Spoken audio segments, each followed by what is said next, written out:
नमस्कार दोस्तों। आज हम आपको माता करवा की कथा सुनाने जा रहे हैं।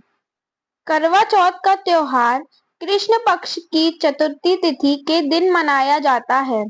इस दिन सुहागिन महिलाएं पति की लंबी उम्र के लिए निर्जला व्रत रखती हैं।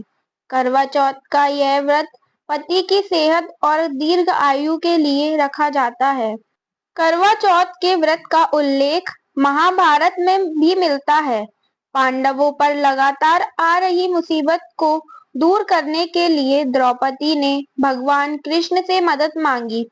तब श्री कृष्ण ने उन्हें करवा चौथ के व्रत के बारे में बतलाया, जिसे देवी पार्वती ने भगवान शिव की बताई विधियों के अनुसार रखा था।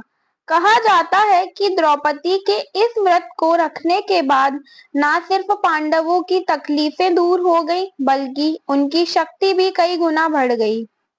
करवा चौथ पर पूजा के दौरान कथा सुनी जाती है। इस व्रत में कथा का महत्व काफी ज्यादा होता है। तो आइए सुनाते हैं माता करवा की कथा।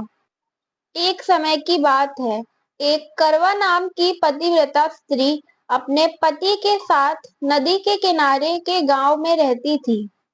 एक दिन उसका पति नदी में स्नान करने गया।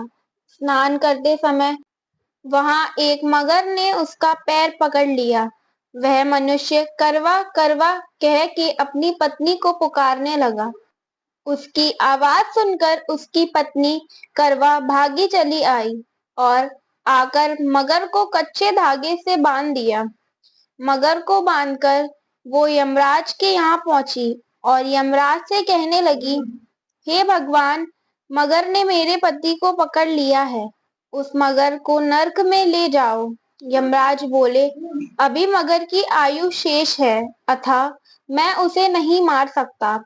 इस पर करवा बोली, अगर आप ऐसा नहीं करोगे तो मैं आपको श्राप देकर नष्ट कर दूंगी। सुनकर यमराज डर गए और उस पतिव्रता करवा के साथ आकर मगर को यमपुरी भेज दिया। करवा के पति को दीर्घ आयु दी। हे करवा माता, जैसे तुमने अपने पति की रक्षा की, वैसे ही सबके पति की रक्षा करना। करवा चौथ के दिन जो करवा माता की इस कथा को सुनता है या पढ़ता है, उसके पति की आयु लंबी व सुख समृद्धि की प्राप्ति होती है और जीवन भर अपने पति और संतान के साथ सुख भोगती है। जय माता करवा की।